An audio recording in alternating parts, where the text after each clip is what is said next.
The most fortified city on earth. Triple walls. A harbor chain. A moat. Every army that had tried to take it had gone home in pieces. You will take it in 53 days. At 21 years old. It falls because of a gate. A small forgotten gate on the northwest wall. Unlocked. No one knows who forgot to lock it. No one has figured it out in 600 years. You have to go back 9 years. To a throne that was too big for a 12-year-old boy. And a room full of men who had already decided he would fail. Level 1. The seat made for someone else. You are 12 years old.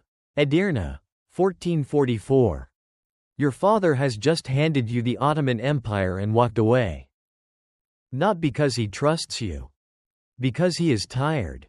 He wants a garden, a small palace by a river. Silence. He wants to stop being the person who decides things. So he leaves the deciding to you. And then he leaves. The throne room fills with viziers and generals and officials who are 3 times your age. They bow. Every one of them bows. You feel the gap between your back and the headrest. The stone seat was built for a larger body. Everyone in the room can see it does not fit. Your Grand Vizier is named Halil Pasha. He is 50 years old. He served your father for 2 decades. When he looks at you, his face has the expression of a man who has already calculated the answer to a problem and is waiting for the problem to catch up. You do not feel afraid. You expected fear and got something else instead. Something sitting at the back of your throat. Cold, dense. It has the taste of iron. You say nothing. You watch the room. Because at 12 years old you already understand one thing. That none of these men understand about you. A room full of people who underestimate you is not a threat. It is a list. Level 2. The mutiny that uses no weapons. You are 13. Edirne. 2 months later. The Janissaries stop eating. No swords. No shouting. They walk into the courtyard. Fold their arms. And stand in silence. And wait. It is the most terrifying thing you have ever seen. They want your father back. The man who knows their names. Who paid them. Who never had to look at a map to find his own borders. Halil Pasha enters your chamber without knocking. He explains. Slowly. Precisely. The way you explain arithmetic to someone slow. That your father must return. That the empire requires experience. That you are too young. He does not say, you are not enough. His eyes handle that part. Your father returns. You step aside. You stand in the corridor and watch him walk past you toward the throne room. He does not turn his head. You stay in that corridor until the footsteps stop echoing. Then you walk to your room. Sit on the floor.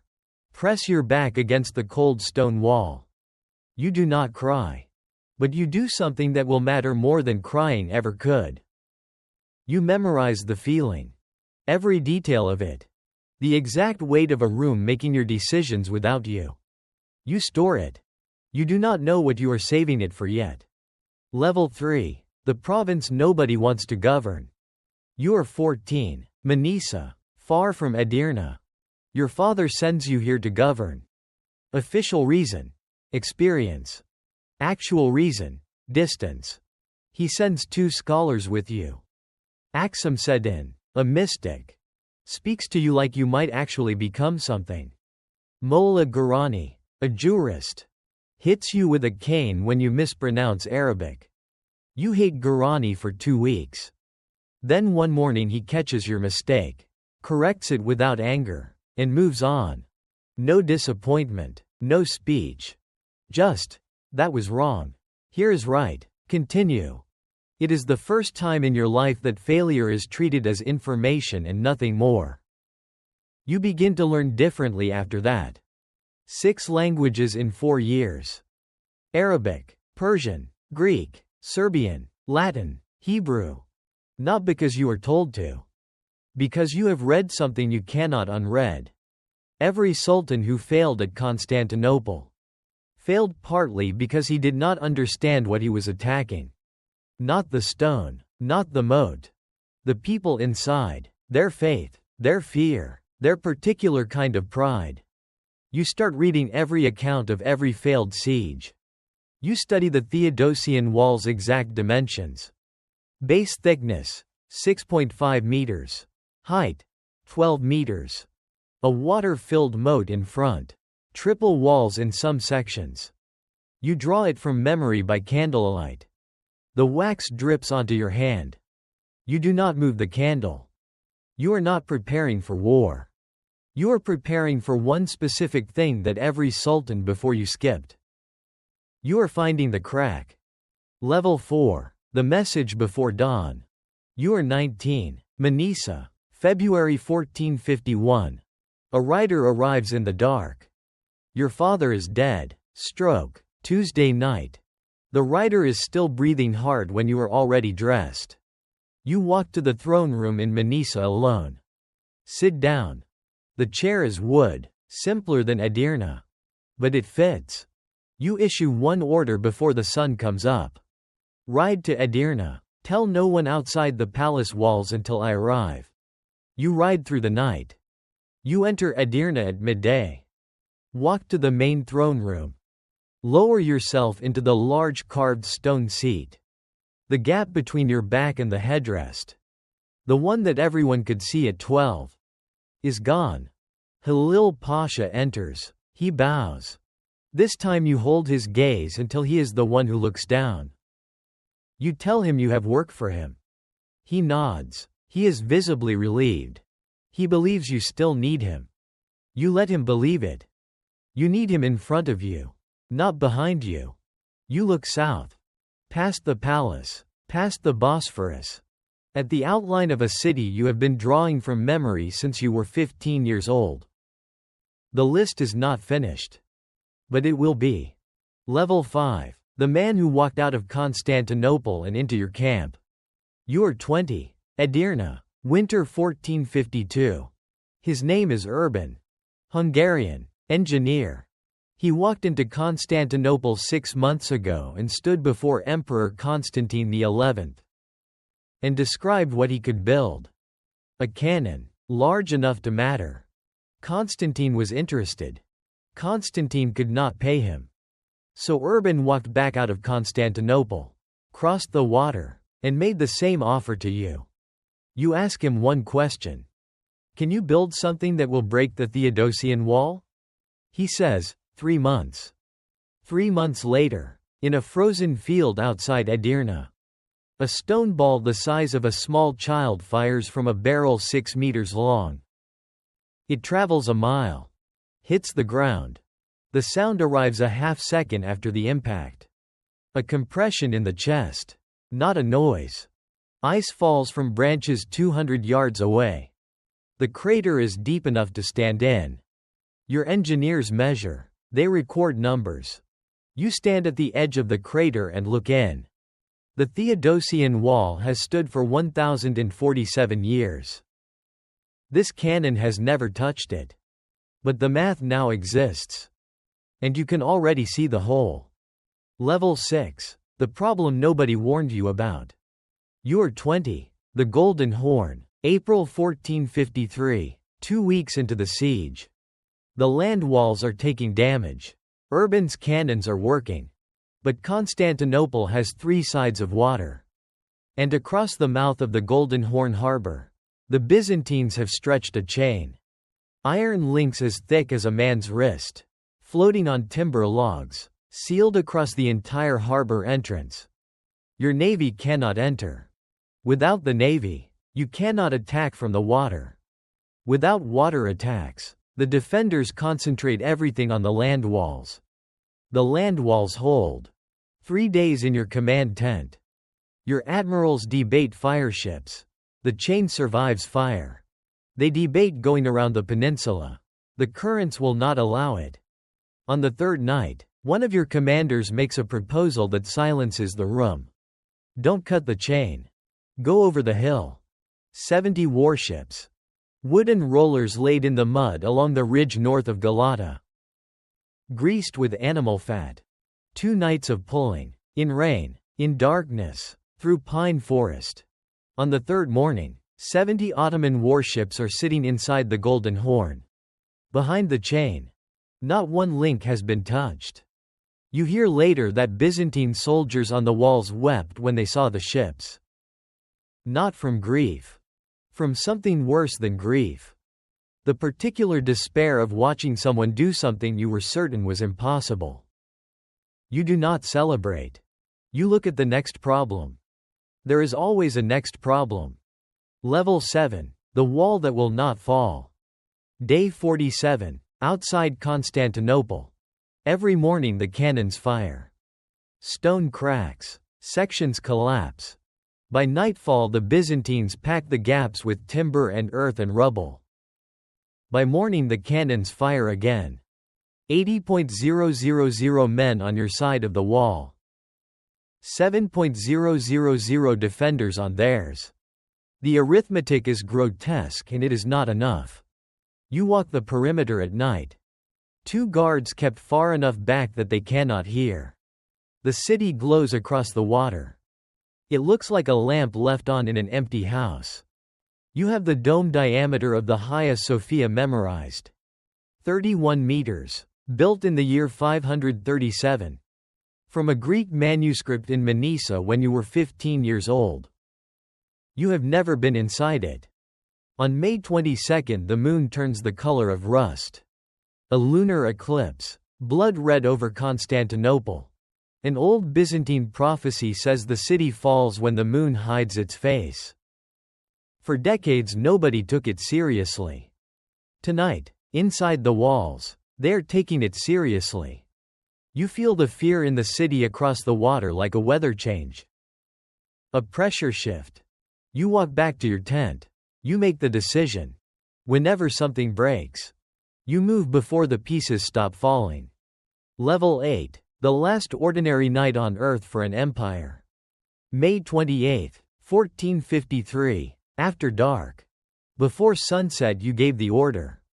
Tomorrow. Before dawn. Every section simultaneously. Do not let them know where to concentrate.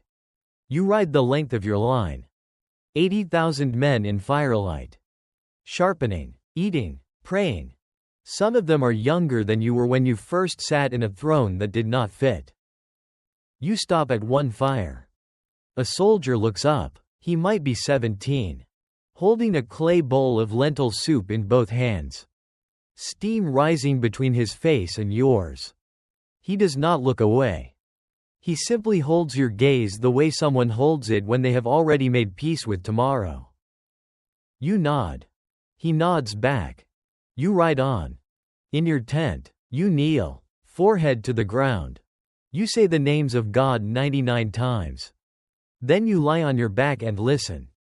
40,000 fires going cold outside. The camp breathing. On the other side of the wall, they are gathered inside the Hagia Sophia. The last liturgy of a civilization. Constantine XI is in there. You have read accounts of that building your whole life. Tomorrow you will walk through the front door. One of you will. Level 9. The thing 9 years of preparation could not have planned. May 29, 1453, 1:30 in the morning. The assault begins in darkness. Irregular infantry first. Wave after wave against the walls. Meant to exhaust, not to break. Men die at the base of the wall by the hundreds. You watch from the ridge. Anatolian divisions next. Then, as gray begins to take the sky, the Janissaries. Your best men. The men who folded their arms in the courtyard at Edirne and refused to eat until your father came back. The men you have been sharpening toward this morning for 8 years. They hit the Blacherne section. Where the cannons have eaten the stone down to something barely holding its own shape. And then, a soldier finds a gate. Small, set into the inner wall. Its name is Kirkoporta. It was used as a passage by scouts. Someone left it unlocked. No one knows who. Historians have argued about it for 600 years. They are still arguing. Your soldiers pour through. Dozens first, then hundreds. A banner rises above the wall. Ottoman green, visible against the early sky. The Byzantine line breaks the way old rope breaks. Not slowly, all at once. Constantine XI tears off his imperial insignia. He picks up a plain soldier's sword. He walks into the crowd of fighting men and is swallowed by it. They find his body later. They cannot identify his face. They identify him by his boots. Gold eagles, embroidered, the sigil of his dynasty, worn down at the heels. That is what remains of 1100 years of Roman emperors. Eagle. Boot. Mud. You spent all of that time finding a crack. And in the end, someone else left the door open. 9 years of work. One unlocked gate. And you will never know which one actually mattered. That is what victory looks like from the inside. Level 10. The room at the center of everything. May 29, 1453. Midday. You enter the city on horseback. The streets have the silence that comes only after something enormous has just finished. Dust. Broken timber. A sandal in the middle of the road with no one in it. You ride to the Hagia Sophia. You know this building's measurements by heart. Dome. 31 meters across. Floor to ceiling. 55 meters. Built. 537. You read those numbers at 15 years old in a cold room in Manisa. With candle wax drying on the back of your hand. You dismount. You walk in alone. The space is enormous. Perfectly still. Light comes through the high windows in thick slanted columns. Dust moves inside them like ash falling upward. The ceiling mosaics are gold and deep blue. The faces in them are old. They have been watching emperors come and go for 900 years. You bend down. Pick up a handful of dust from the marble floor. Pour it over your head.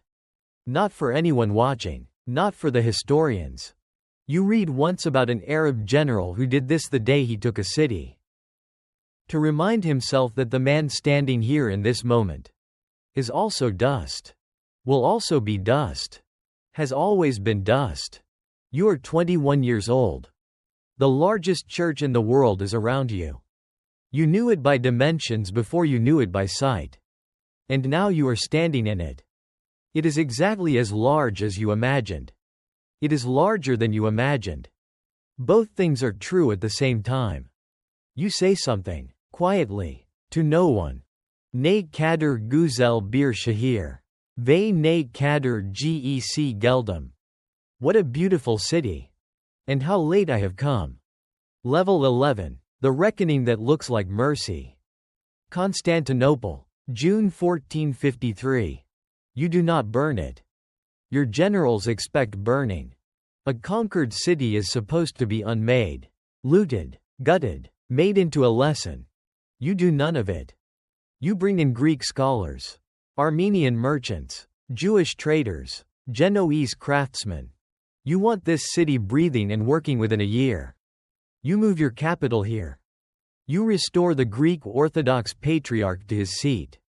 Tell him his congregation is under Ottoman protection. He stares at you. You do not explain. 3 weeks after the city falls, Halil Pasha is arrested. The charge? Accepting Byzantine gold during the siege. The evidence is intricate. The timing is not. You never say his name in connection with Edirne. Never mention the chamber he walked into without knocking. Never mention the corridor where your father passed without turning his head. There is nothing to say. A list is only kept until it is used. Now it is used. For the next 30 years you campaign without stopping.